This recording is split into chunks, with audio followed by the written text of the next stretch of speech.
Right, so we actually have an update from the video that I uploaded yesterday talking about Casze, which made this wedding dress for their client, Rayleeruk. This is Caze's account here. I've still got the glitch from yesterday where you can't see the thumbnails. It's kind of annoying. And this is Rayleeruk's account right here. Now, both people have actually uploaded updates to this situation. If you have no idea what I'm talking about, I highly recommend checking out the video from yesterday. A very fast and brief recap is that Caze made this wedding dress for Rayleeruk. They then came out and said that Rayleeruk stole the wedding dress and didn't pay for it. They showed a bunch of other stuff, like I said. There's more in the video yesterday. A lot of people started sending hate to Rayleeruk, then Rayleeruk responded saying her side of the story. It seemed like things flipped and people were more on Rayleeruk's side, and that's what brings us here. That is an incredibly brief recap. There's a lot more details in yesterday's video. But before we get any further with the video, I do just want to do a bit of a shameless plug here because we have just uploaded a brand new video on our brand new channel. It actually matches the theme of this video on whether you should buy stuff from TikTok because I decided to go camping using only TikTok shop products. So if you want to see that video, it's linked in the description, the pinned comment, all that stuff.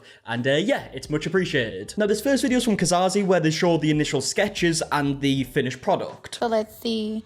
Do these dresses, which are the sketches from the bridal gown, look like what we produce since we produce something completely different? Now, yeah, of course they do look very similar, right? But I don't feel like that was the problem. The problem was more so the fact that when the dress came, there was like a bunch of faults with it that just weren't done correctly. It wasn't so much that they delivered a completely different dress than what she expected to have. It was just like the dress that she did receive had a bunch of faults and it was bits that weren't done correctly. Also, 17 hours ago as I'm recording this video right now, Caze uploaded a new video showing some text messages from Rayleeruk. Now, the issue is we don't get any context for any of these text messages. They're literally just shown on screen. No one's talking over the top of them or anything. So we kind of have to work out what's going on here. So Caze saying thank you and please go to desk and ask them to let you up to 4206. Okay, headed up. Rayleeruk then sends a dress checklist. Might be easier to work / check off in this PDF form. And then they're talking about signing an amendment to an original contract. Now, here we have the dress checklist, I'm assuming, that Rayleeruk made, and Caze's actually circled heavy rhinestone belt straight, and I guess it's because Rayleeruk was saying, like,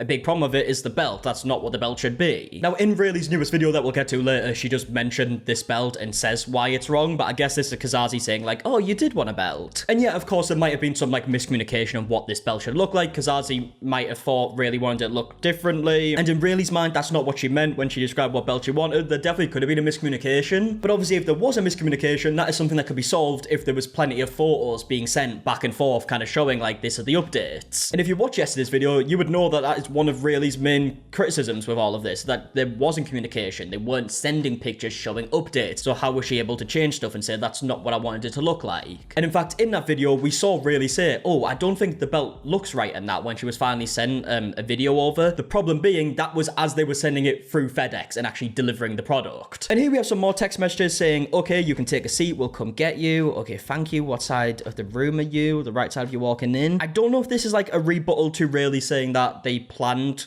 these fittings multiple times and they kept getting cancelled. Maybe this is Caze showing that there was a time when it wasn't cancelled. I don't know. Again, it would be very helpful if this video had like context added to it rather than just like screenshots with no context. Hey Sandera, I'm really happy with how today went, thank you. If you need me back tonight, I can definitely come, or early in the morning, just let me know the times you want me back. You are very welcome, that was the goal right now. Okay, so she's saying she's happy with how today went. I guess that's why she's showing these messages, to say like Rayleeruk was happy. Okay, so then we have some more text messages, and this is when the dress was actually sent out, and as we can see, we've seen this message before saying, I don't think the belt part of the skirt looks right. Rayleeruk showed that message, and then we've actually got further parts of the message that we didn't see, where she sent the tracking number. Rayleeruk's asking if it's been sent overnight. And then we also have some text messages from Caze to the mother of the bride, so I'm assuming this is Rayleeruk's mother, and this is obviously after Rayleeruk received the dress, because she's saying stuff like, but you are still saying otherwise with no photos or videos to show us the issue, nor did you call via FaceTime. Please show me, because all this is uncalled for. Put the dress on and call us via FaceTime. We're the ones who made it, so if this is true, we expect a call when it's fully on. Videos and photos to show everything you were saying. If you wanted it to work, you all would have told us you got the dress and called us immediately to address the issues. And you know what, with just these text messages without like added context, it's like, oh yeah, okay, right, you have issues with the dress, why are you now not replying to my messages?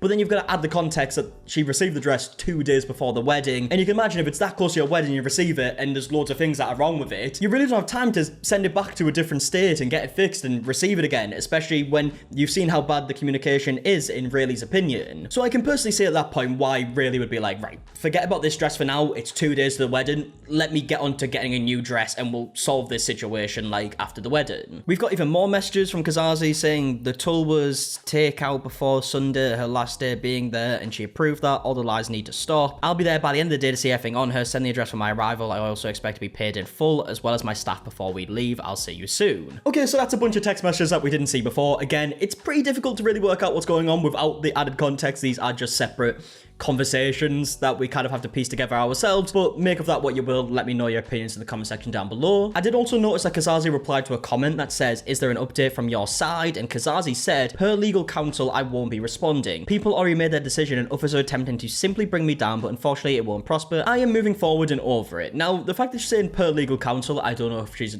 taking legal action or someone's taking legal action in this situation, or she's just saying like, per legal counsel, I'm not going to talk about it in case it turns into legal action. And in fact, from the update that we have from Rayleigh's side of things that was uploaded 9 hours ago as I'm recording this video, she also mentioned legal counsel. Hi everyone, I wanted to get on and go over some of the questions that you guys have been asking me. I have been speaking to counsel though, and there are some details that I will not be able to discuss until that is all over. So yeah, maybe there is a situation going on behind the scenes, but of course we don't know. Maybe they're just being advised not to say certain things in case it gets to that point. Now at the start of this video, Rayleigh responds to Casze alleging that Rayleigh purposely botched the dress and that was why the problems happened. Casze has accused me of botching the dress when I got it. Here's the timestamp, and remind you, in my last video I showed when I received the dress, which was 10:57 a.m. I am not a seamstress. I am not a seamstress.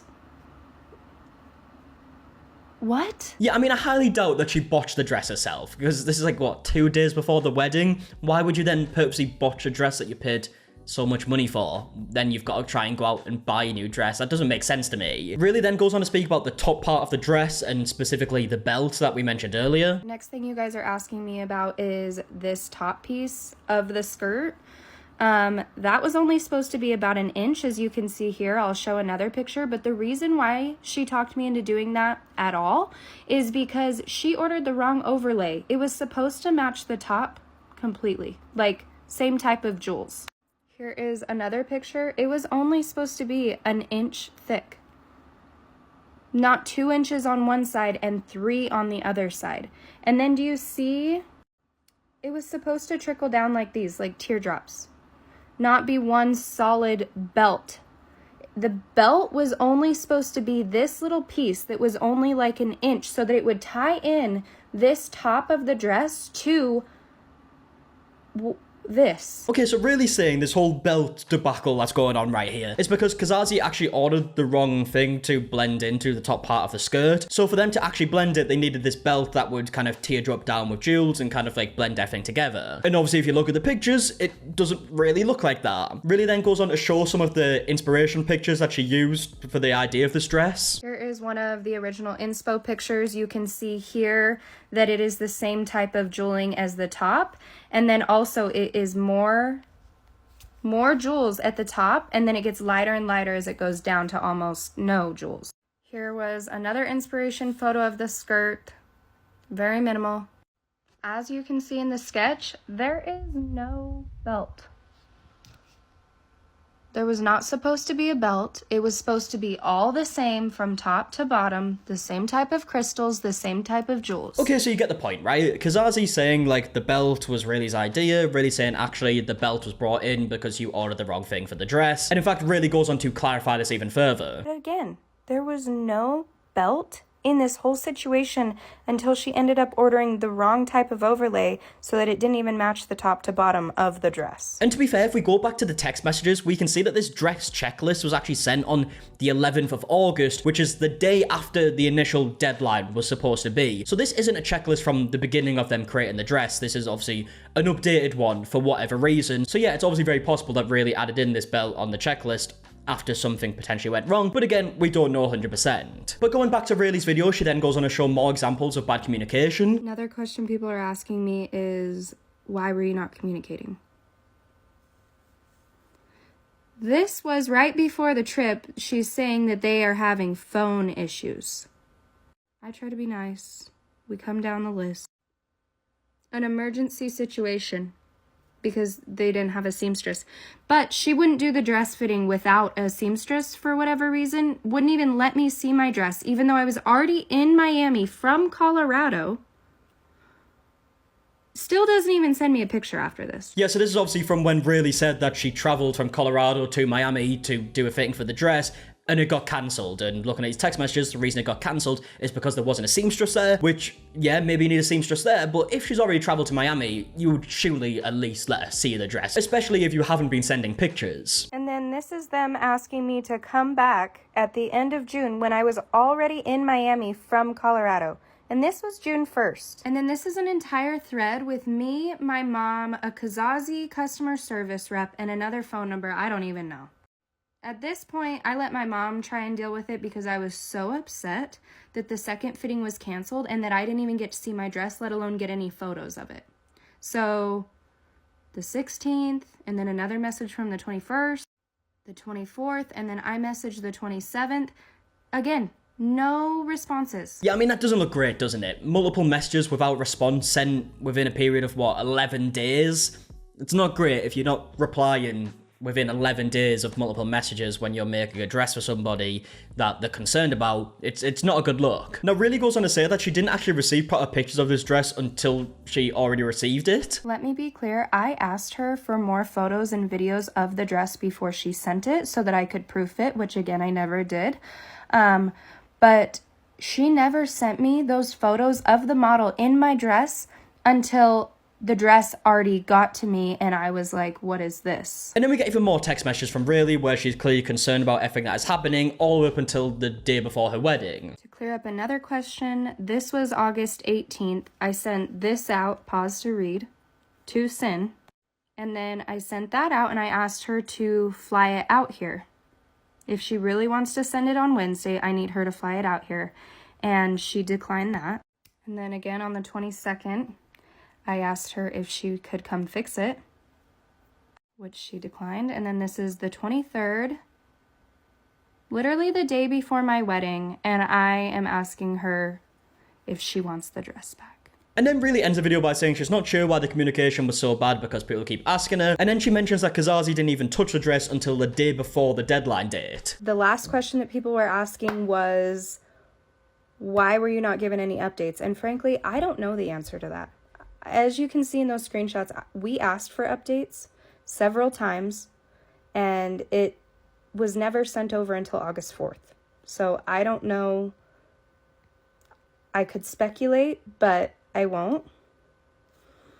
But given that the skirt wasn't even touched on the 9th when I got there and the completion date was the 10th. Okay, so I'm assuming from this that she's saying that the reason she wasn't getting updated pictures because they weren't working on the dress and it wasn't being done at the rate that it should have been done. But that's pretty much all the updates we have. I would love to know your opinions in the comment section down below. Did this change any of your opinions? Did it strengthen any of the opinions you already had? Please let me know in the comment section down below. If you did enjoy, leave a like, subscribe, all that stuff. And until the next one, I'll see you guys in a bit. Alright, goodbye.